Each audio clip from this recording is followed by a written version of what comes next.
Yes, Assalamualaikum warahmatullahi wabarakatuh. A very good afternoon to those who are in Doha, and a very good evening to those who are in Malaysia. Yeah, welcome to our webinar organized by the Communication, Media and Research Center, also known as COMET. Which is a unit under the Department of Communications, under Abu Sulaiman. Abdul Hamid Abu Sulaiman, organized by the Communication, Media and Research Center, also known as International Islamic University Malaysia. Today, we are very lucky to have with us a very experienced journalist. For information, this is the first webinar that we co-organized with Al Jazeera Media Institute. Yeah. And then it's a privilege for us today to have someone who is very experienced in journalism. And he will be sharing with us his experiences and insights on war reporting or conflict reporting. Okay, let me briefly share with you his background. Yeah, we have with us today Mr. Resul Serdar Atas. I'll call him Sardar. That is fine. I hope so. Yeah, the senior correspondent at Al Jazeera English bureau. Yeah, and thank you very much for joining us, Mr. Sardar. Yeah. Thank you very much, Dr. Nuravi. I'm honored to be here, and thank you very much for your invitation. Yeah. Okay. Roughly his background. Mr. Sardar has served as the head of the Middle East desk at Al Jazeera, Turkey. Yeah. Correct me if I'm wrong. Yeah.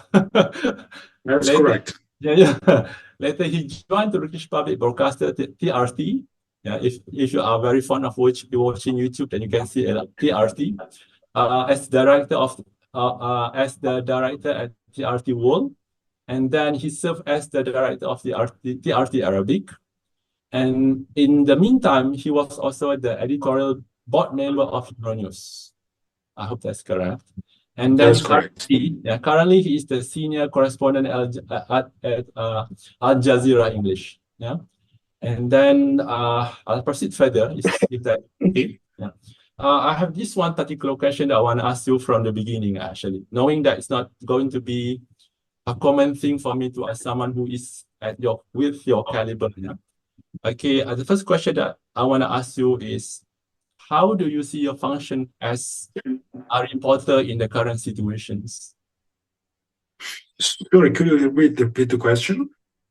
How do you see your functions or role as a reporter in the current situations? Well, nowadays, particularly after October the 7th on, so the number one story in the world globally is Gaza. Sorry, could you repeat the question? So Gaza is a very, very unique case because it has been under the siege since more than 17 years. And it's quite difficult to get in and out of Gaza. So the number one story in the world globally is Gaza. So any correspondent, any reporter out of Gaza reporting for the international audience is quite precious because we do not have that much of them. I remember when the war in Ukraine started in 2022, February 24, the whole world media has been deployed to Ukraine, including myself. So it was quite easy, despite all of that fuss. It was quite easy. You either go to Hungary and then pass there, or you go to Poland, and then through Poland you go to Lviv, and then from Lviv to Kiev. So you will see a variety of the journalists all around the world coming and being based either in Kiev or in Lviv or in the Belarusian border, or going down to Odessa and so on. And in various locations in Ukraine, you will see daily reportings and so on.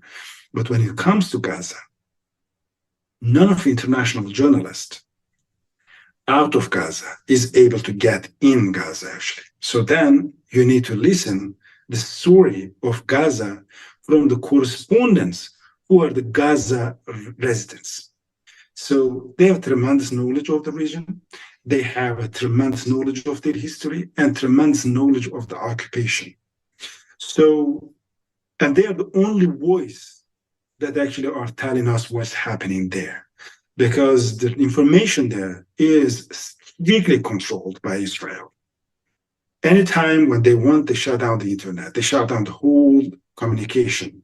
So the correspondence there, being on screens or posting on social media, is almost the only source of the information that we know what's happening in Gaza. In that sense, I think they have been really, really impressive ambassadors of passing the information to the global audience. And they are on a daily basis paying that. The price is so high, paying that with their lives.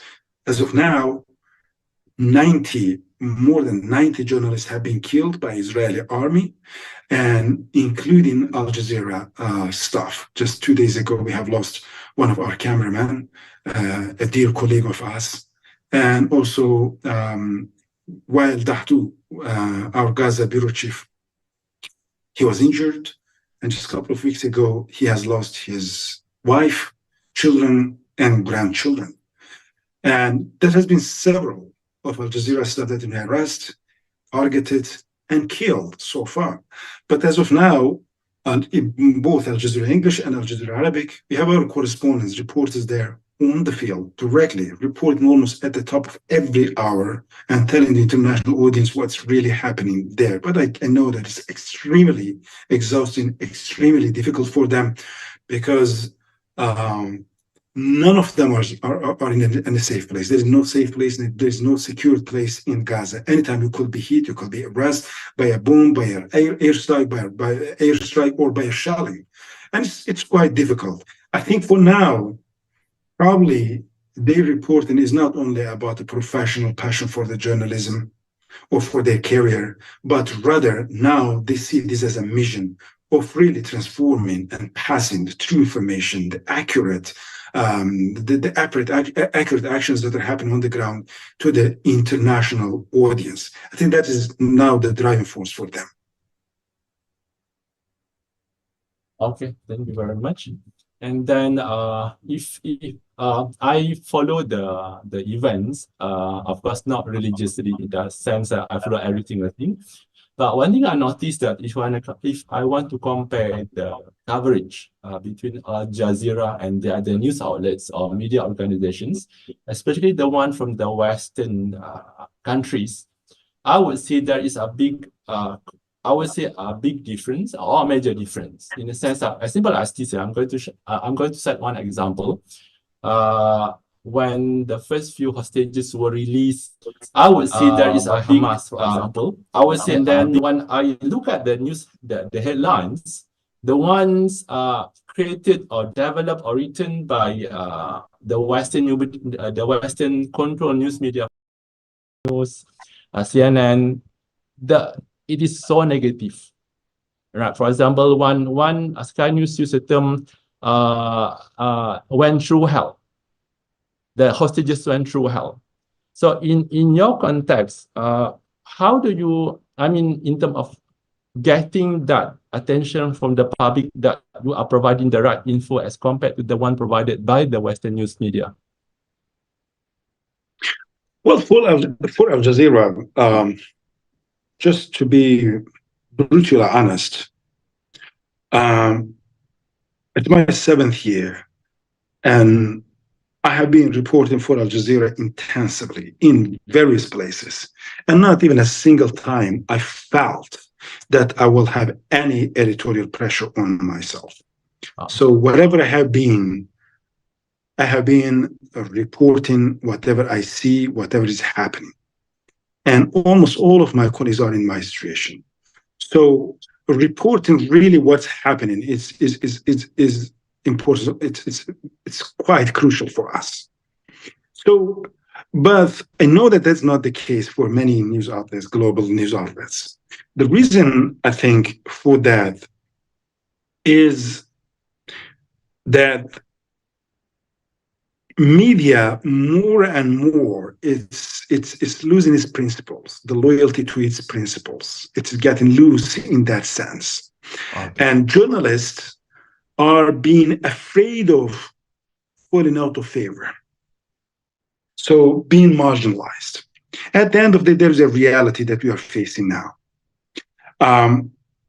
It's interesting that when I say Gaza is a unique case, a variety range of the media that is reporting there, and each of them is financed by a government, by some private companies, or by some countries.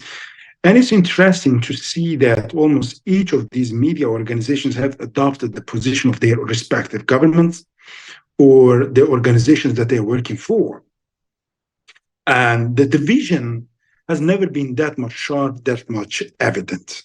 So the British and the American media, particularly here, I think they have terribly failed. Those who have been able to report from inside Gaza, they have been embedded to the Israeli army. And they have accepted the terms and conditions being imposed by the Israeli army. So that is not acceptable. I understand from time to time, the journalists can be embedded to the armies.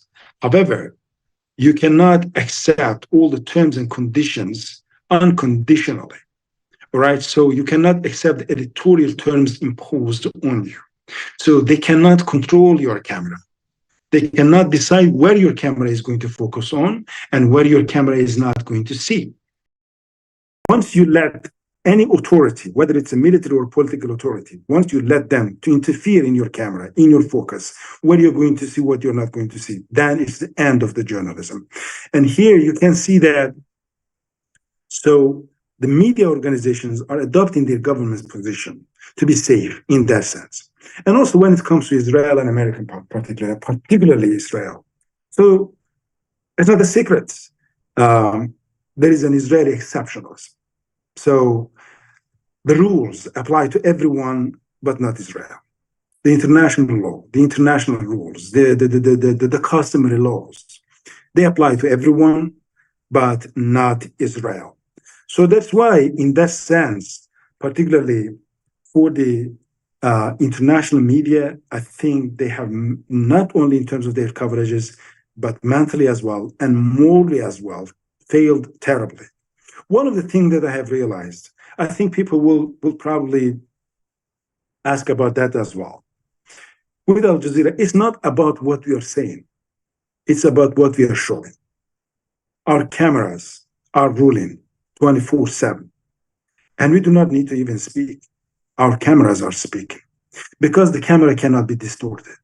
So our cameras 7/24 are really showing what is happening there. It cannot be manipulated. It cannot be disputed. This is the camera and is exactly showing the field. So in that sense, the difference of Al Jazeera has been that one. So we have several teams, dozens of teams across Gaza, in West Bank, in Jerusalem, in Tel Aviv, in north of Israel, in south of Lebanon, and 7/24, they are broadcasting whatever is happening on the field. And that has made us different. And also, as I said, an absolute editorial autonomy of Al Jazeera is making it really, really unique. That hasn't been any decision or a central decision from the headquarters that the network is going to be pro or anti of anyone. The decision was just let the cameras to rule and show whatever is happening, whether it is about the Israelis or about the Palestinians. Just let the camera to speak.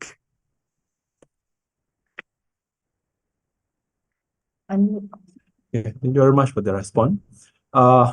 In relation to your, that is a very that's very logical in the sense that when I read the reports, when I read the reports, when I read the reports, for example, comparatively across the news agency, I noticed that there is some kind of course, reservations. That's basically for the official news media, am I right?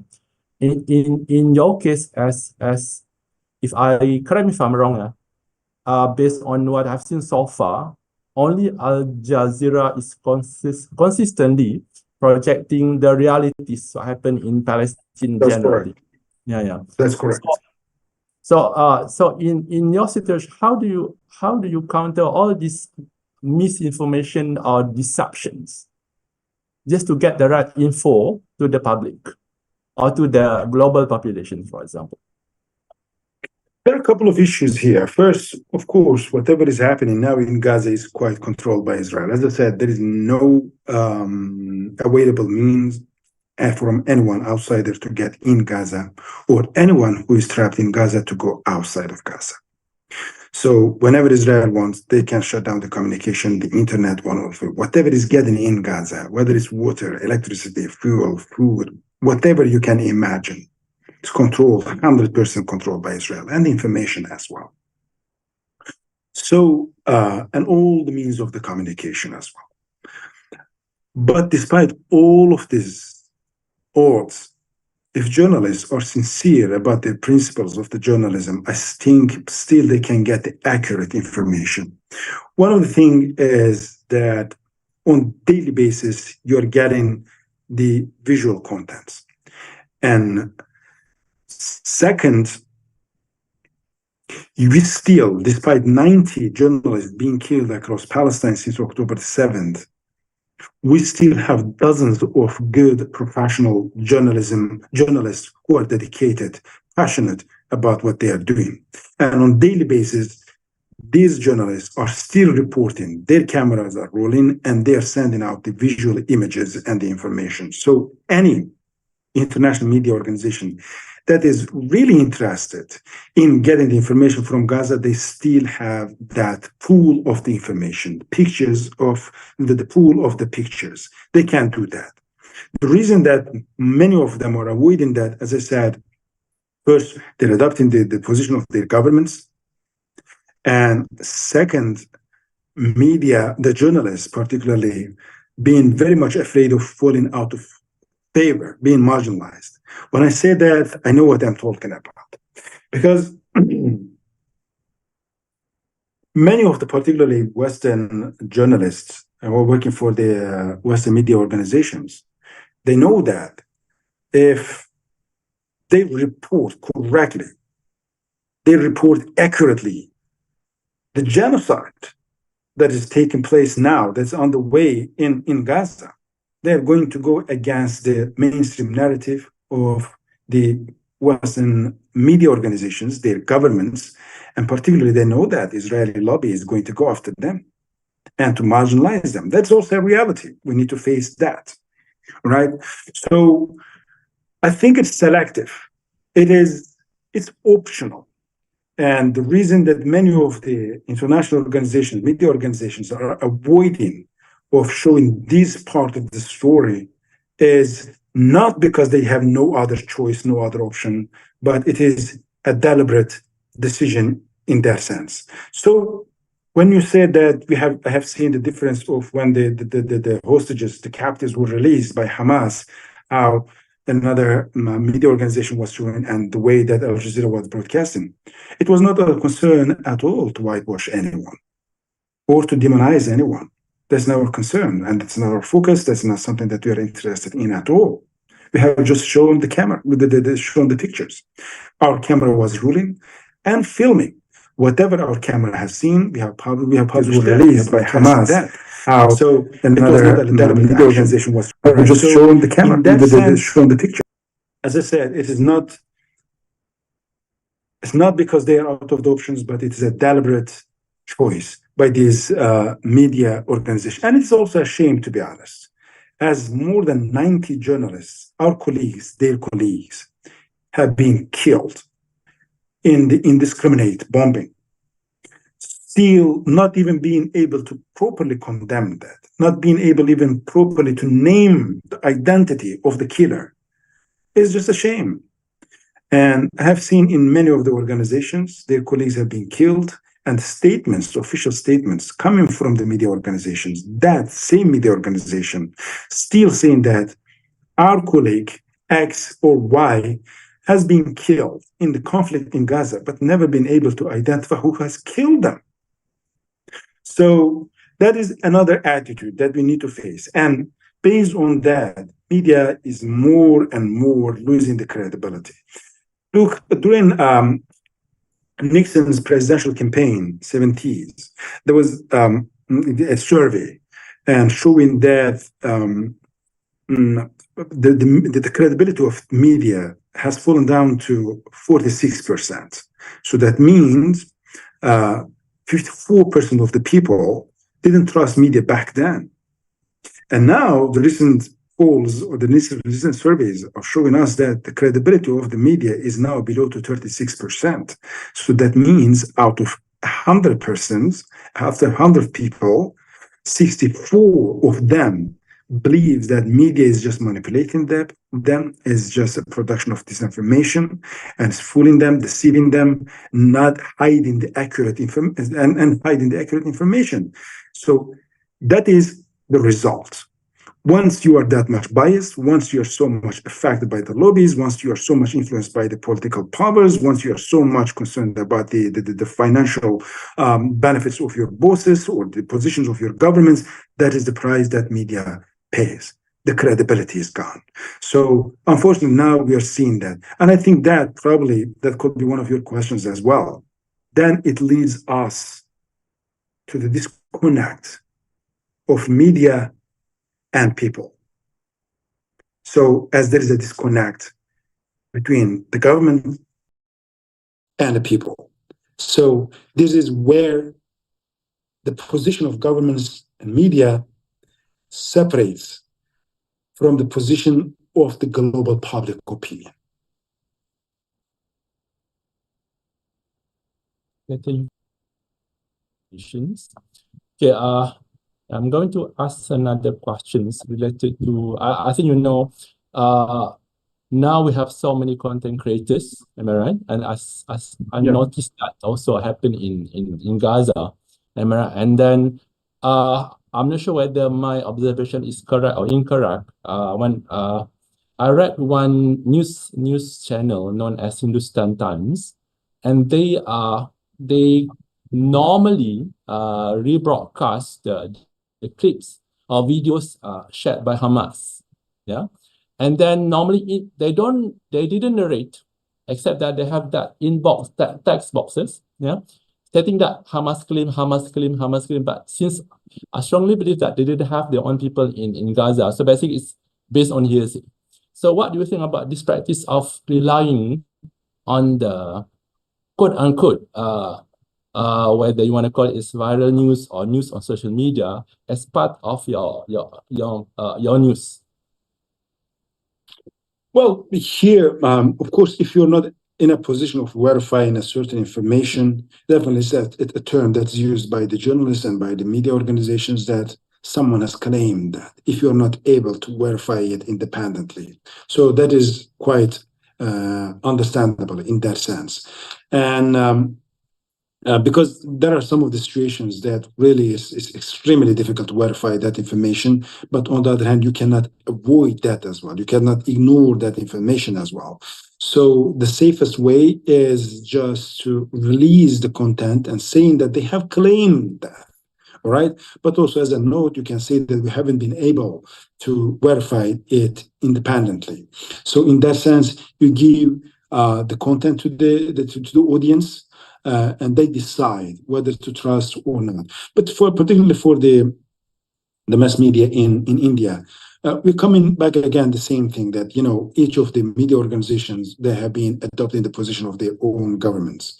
So and in the mass media in India as well, you see that very much pro-Israeli narrative that is dominating the Indian media landscape, and that's probably about some concerns that they are really trying to understand where the government, the Indian government, is positioning itself. And coming back to that point, Dr. Naravi, I have just mentioned how the rift, the gap between people and the governments are growing, how the disconnect between the media, the mass media, global media, and public is just growing. That is quite a remarkable phenomenon now, that I think for long term, this is going to be the main crisis of media. So imagine that all of that media machines, the global media machines, have been working relentlessly since the October 7th. And they have not been able to convince the global public that this is a war of self-defense for Israel. They have failed terribly. You see the mass protests of hundreds of thousands of people on a daily basis in several capitals across the globe, including the Western countries. You look at Berlin, look at Paris, look at London, look at New York, and look at Istanbul, look at Cairo, look at Amman. So you will see that hundreds of thousands of people are on the street and protesting and asking for an immediate ceasefire, asking for this bloodshed to stop. So maybe for the first time, that global media machine has not been able to convince people regarding their position. And that disconnect between people and the media is growing. It's quite concerning as well, because as I said here, the credibility, the very much credibility of the media is now at the stake. And the credibility is everything. Once you lose your credibility, there's no media. Once you lose your credibility, there's no impact that you can create. It doesn't mean that people are not consuming that content. The main objective and the aim of the media when they produce a content is to create an impact. And when you lose your credibility, you still can be consumed. Your productions can be consumed by various of people, but you are going to lose the chance of creating a true impact. I do not agree with the idea that once people do not trust to any certain media organization, they stop consuming their content. No. Interestingly, even though when people do not trust the content of a certain media organization, they still can continue consuming that content. But that content doesn't create an impact on them. It doesn't affect the way that they behave, the way that they decide. So here,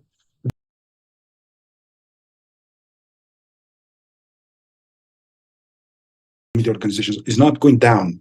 However, the impact that they're creating is getting lesser and lesser and weaker, because people are much more questioning the content, the correctness and the accuracy of that information. So the credibility is gone, and since the credibility is gone, it's getting lesser and lesser. It's gone, and that's going to be the main crisis of the media that is going to face.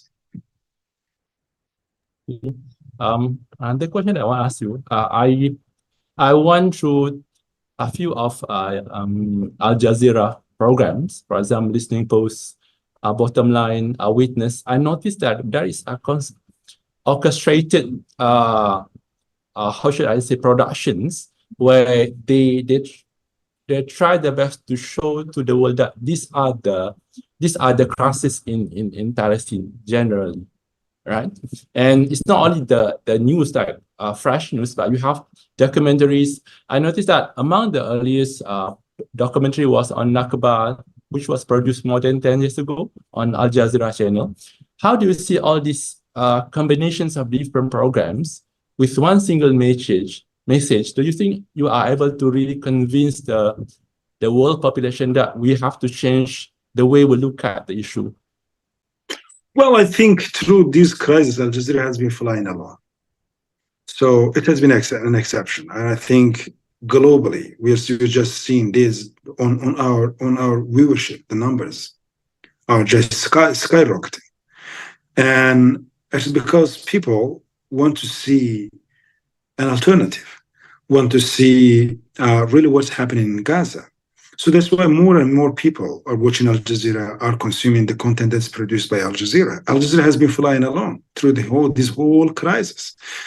One of the first reasons for that is we have been on the field. Look, that's quite important.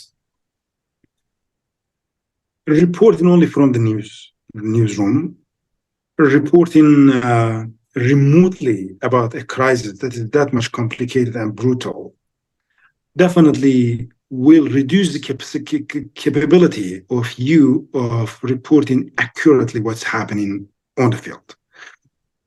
One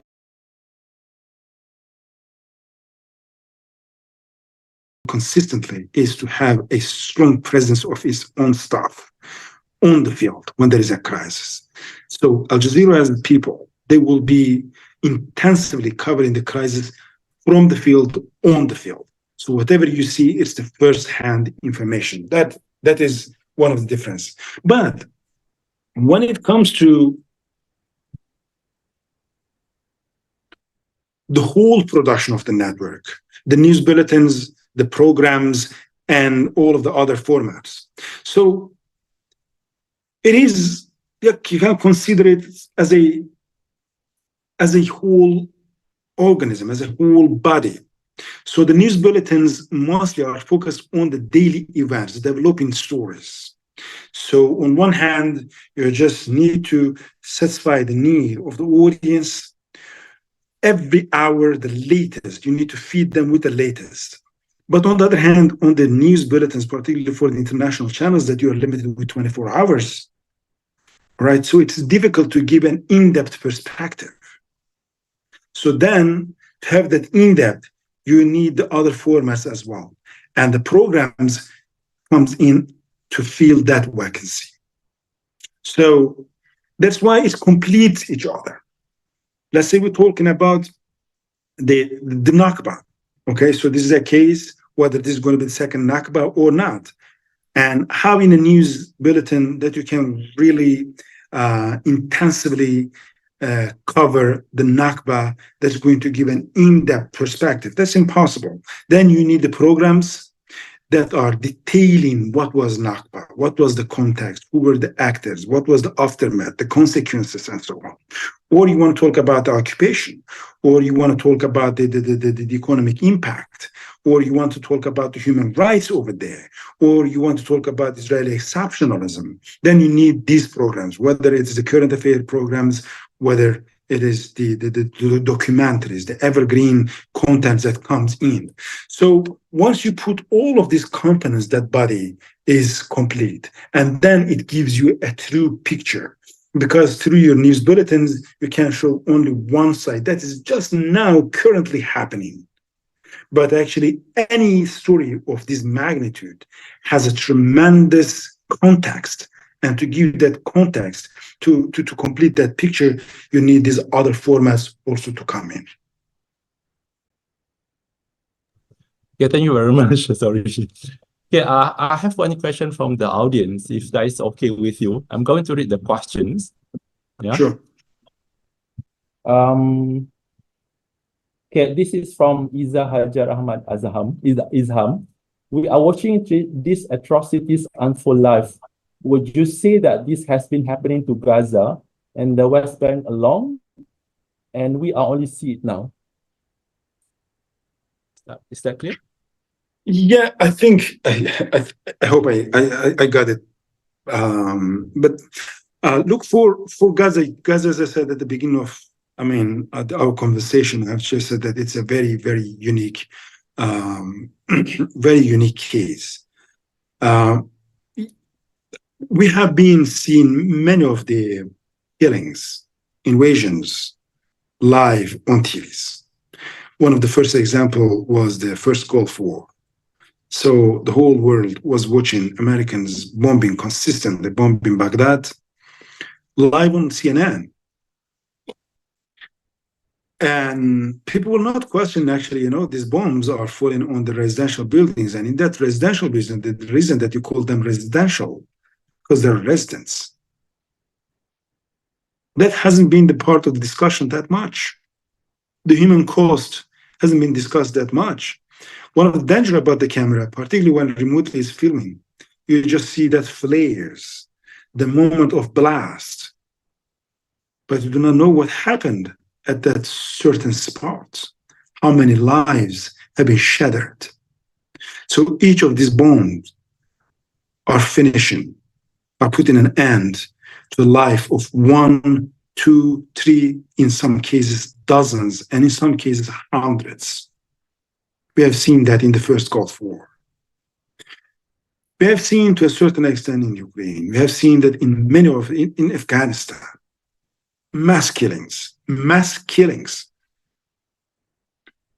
But for the first time, particularly in Gaza, we are seeing that spot as well. is not only remote filming. We are seeing sport as well. To that magnitude, that much intensified bombing has never been the case. One of the reasons is because of Gaza.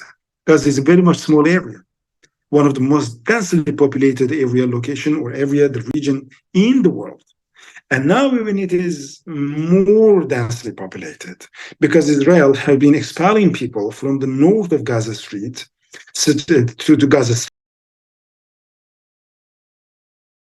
So now the size is halved.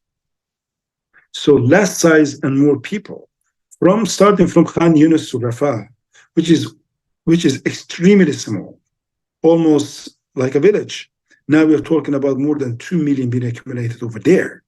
And the bombing is constantly continuing. So you know for sure, doesn't matter how meticulously careful you are, which kind of AI apps you're using, which kind of systems you're using, which kind of specific guided missiles you're using, you know, wherever a bomb is going to drop, it's going to kill people, sometimes dozens by dozens. So that's why now there is no question that this is genocide. And it's happening before our eyes because Jazeera's cameras are rolling, are recording every moment of this conflict. So the world cannot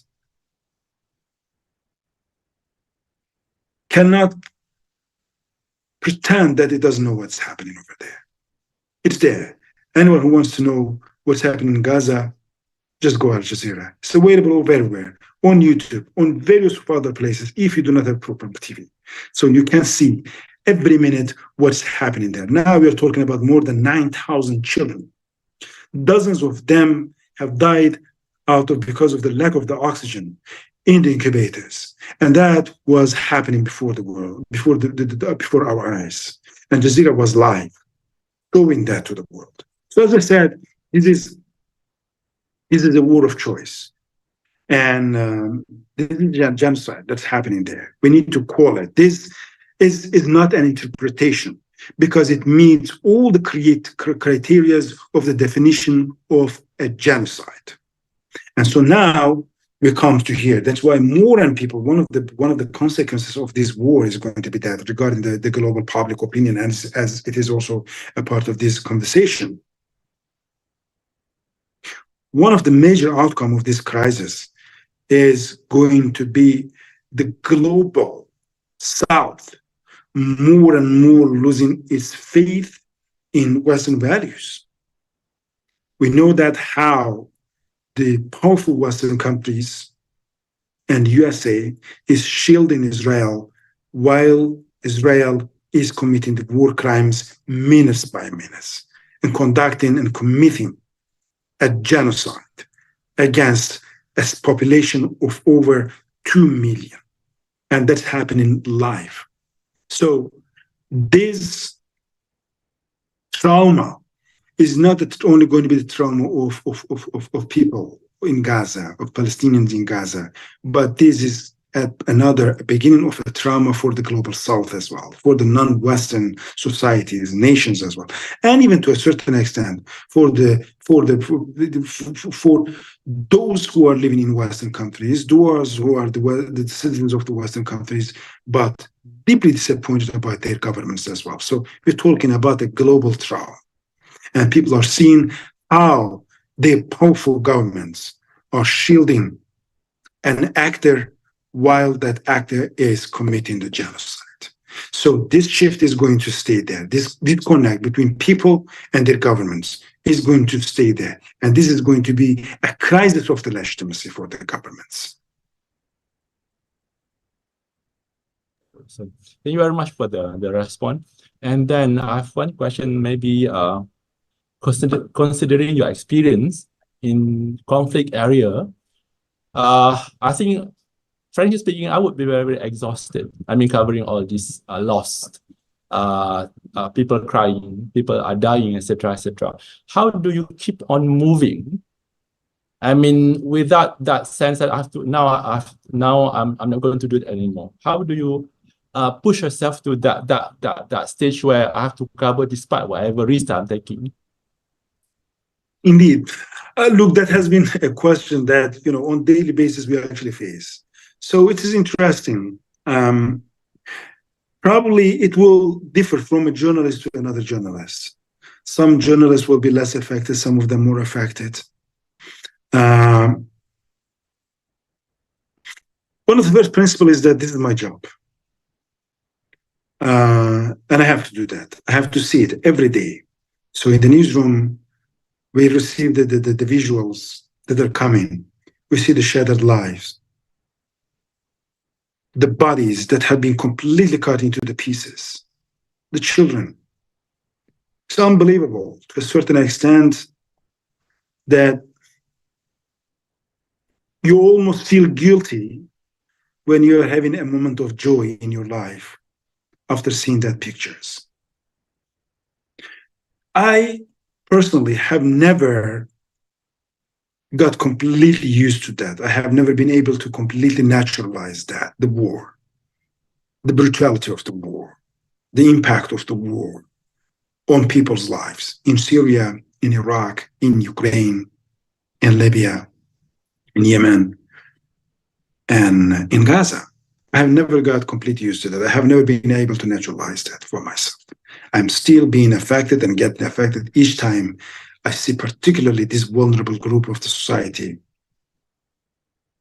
children being massacred by dozens, which is happening now. Every 10 minutes, a child is being brutally murdered. So first, it's my job. And second, for the journalists, from time to time, they also go through the rehabilitation. We have our trainings, we have our education, we have our consultants. So that's also another way of really dealing with that. And also, the third principle is that it's a mission. If you are not going to tell this story, then who is going to know that? Then who is going to hear about it? Then who is going to see about it? Then who is going to really put this record in the history? It's also a mission as well. But as I said, this is a very, very subjective matter. So it differs from a journalist to another journalist. For my part, that is also a fundamental discussion in journalism, whether a journalist can really put a distance between himself or herself or the story. And what should be that distance?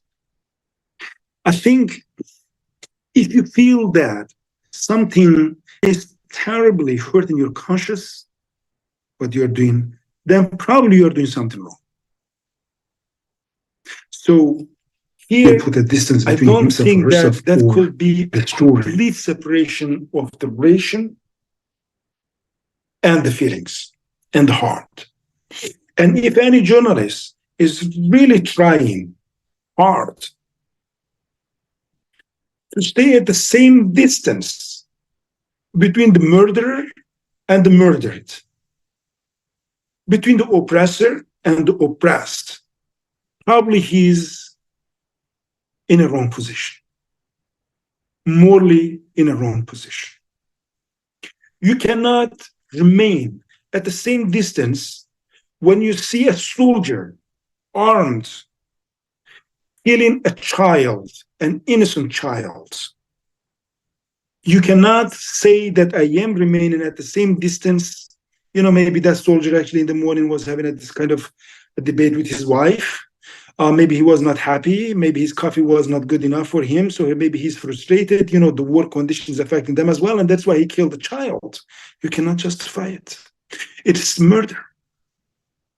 If you are remaining at the same distance between the murderer and the murderer, between the oppressor and the oppressed, between the aggressor and those who have been the subject of the violence, then morally you are probably in a wrong position.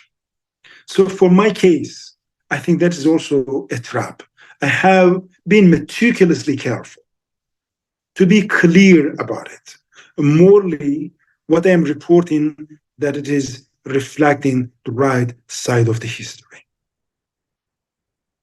So when I'm reporting about the babies in incubators dying out of the oxygen, I cannot justify this act, saying, well, you know that the Israeli army had no choice but to do that.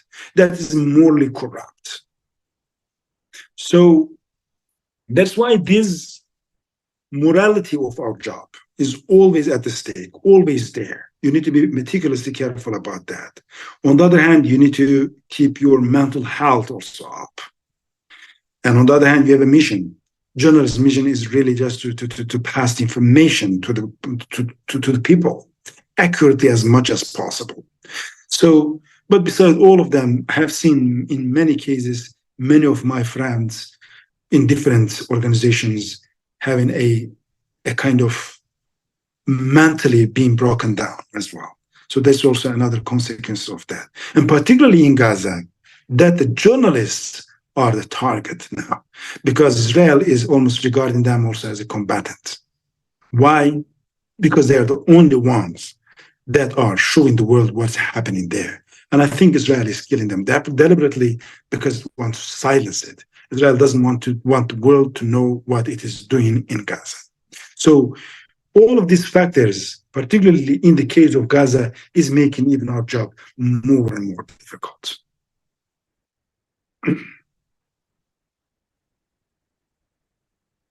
I cannot hear you, by the way. Okay. Yeah, one last question. Yeah. Based on your experiences just now and your descriptions of what is meant by covering all this conflict and war, how do you see your up till today? Until today, yeah. Do you think your effort, yeah, in projecting the true pictures or the realities in Palestine in generally managed to get people to move or to shift the ideas of what really happened in Palestine? I think one of the consequences, actually, I kind of briefly touched that as well, I mentioned that as well. Yeah, I think when we're talking about the global public opinion, that rift, that gap, that disconnect between the government's position and the people, it's definitely changing it. Palestine is now there again. And people are more and more questioning the whole context of this occupation, the trauma that is created. And that is, I think, maybe one of the side of this war for the long term is going to be that. And that's why many people are talking about Israel is having a tactical victory, but it's going to suffer from a strategic defeat. And that strategic defeat is a shift in the global public opinion here.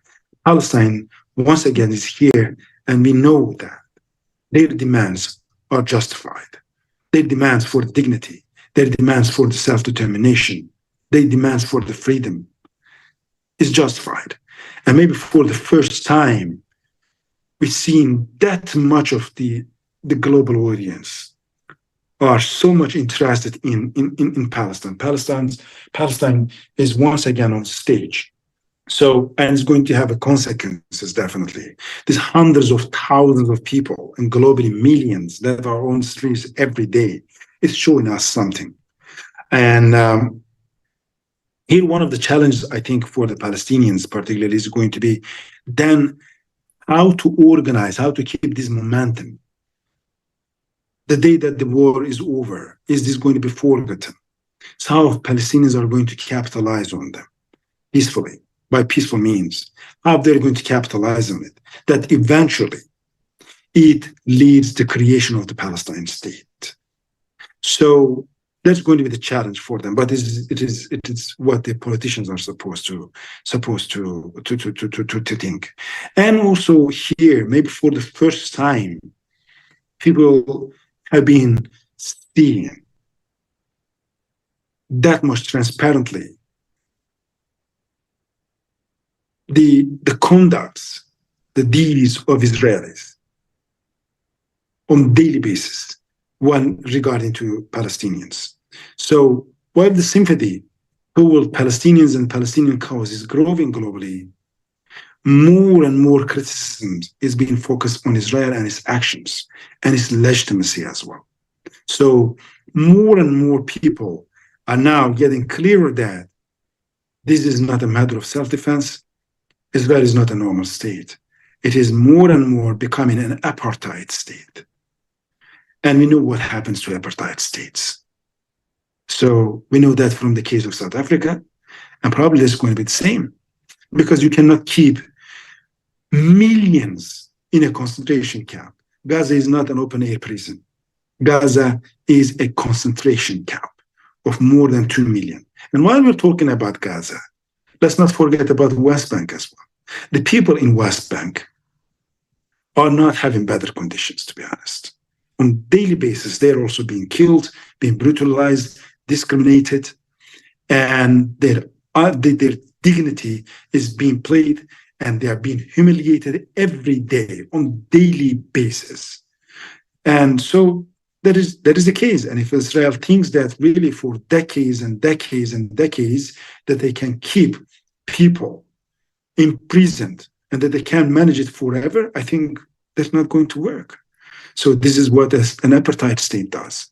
And this growing public opinion, the awareness about the Palestine and Palestinian cause and their demands of dignity, freedom, and self-determination is now a reality that Israel is going to face. That's why, as I said, many people believe that Israel is having a tactical victory militarily, but for the long term, it's going to suffer a strategic defeat, losing the global opinion.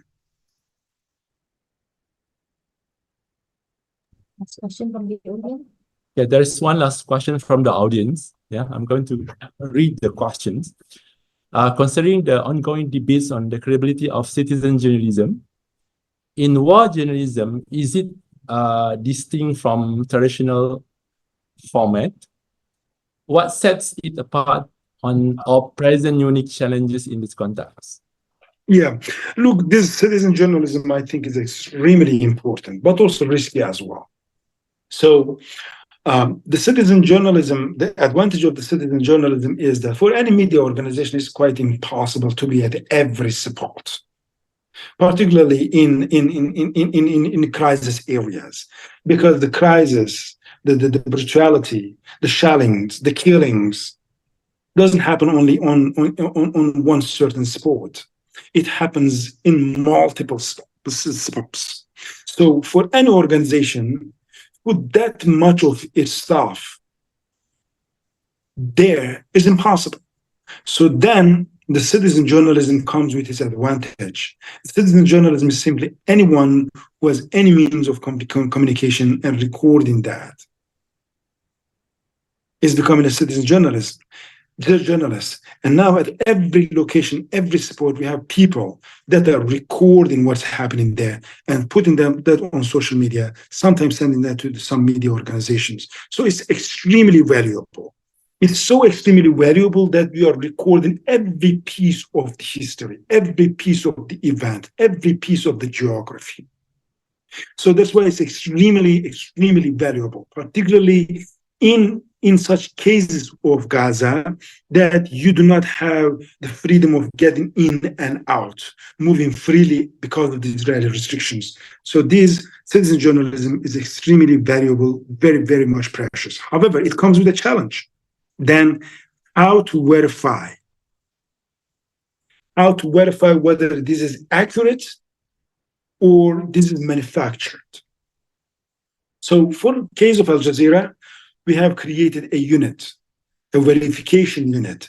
Whatever we receive from the field, any picture, any video, any content that we receive from the picture, we have a verification unit, and that verification unit goes through that.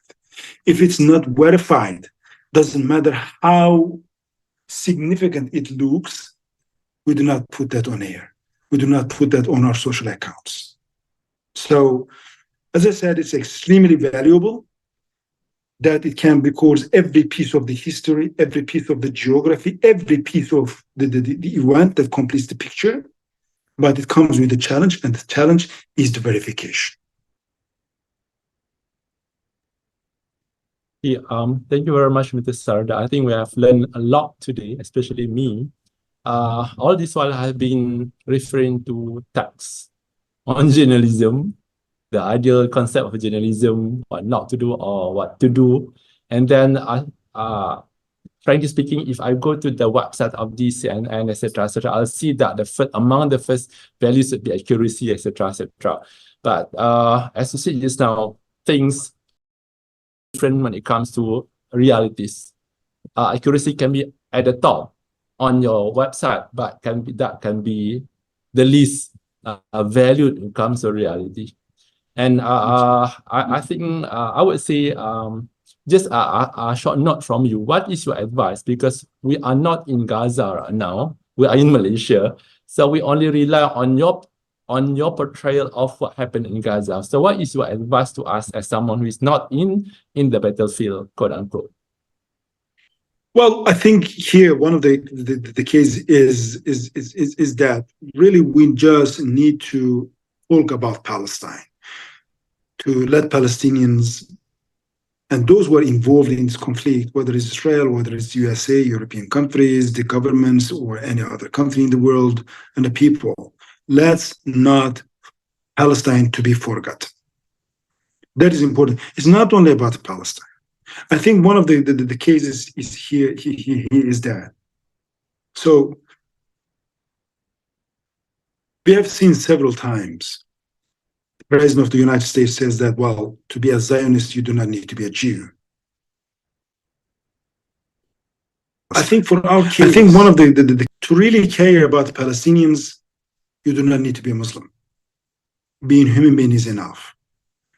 The Palestinian issue for me and for millions in the world is not about Islam or Islamic resistance or whatever. It's directly about the dignity of the human being. And we need to keep that up. We need to keep that up because if these moral standards goes down at this speed, then there will be nothing left for the humanity. It's where our moral values, it's where our humanity is being tested now. And so that's why we hear you, Palestine. We hear you, Palestinians. And just constantly to keep these alive, not to let Palestine and Palestinians forget. I think that is probably a moral obligation on everyone who is concerned about values. So this is what I'm doing, and I know that you are doing much better than me, but this is the least that at least we can do. And it's not only about Palestine. We have been reporting the brutality that was taking place in Ukraine as well. What was happening in Afghanistan, in Iraq as well, in Libya and in Yemen as well, and in many other places, whether it is in the Middle East or not, whether it's in the Islamic world or not. Our moral obligation is really to show what's happening there. So let's not let Palestine and Palestinians be forgotten. At least the least that we can do is at least to record this moment of the history, which I believe it's a rupture. It's a moment that everyone needs to show his or her moral clarity. Everyone who fails on that is actually failing on his humanity. Yeah, I think that will wrap up our discussion, quote unquote discussion. And thank you very much, Mr. Sardar, for your inputs and for your. Thank you very much, Dr. Naral, for having me. for your time as well. And then, of course, hopefully in the future we can work together again. And then hopefully I can be more television.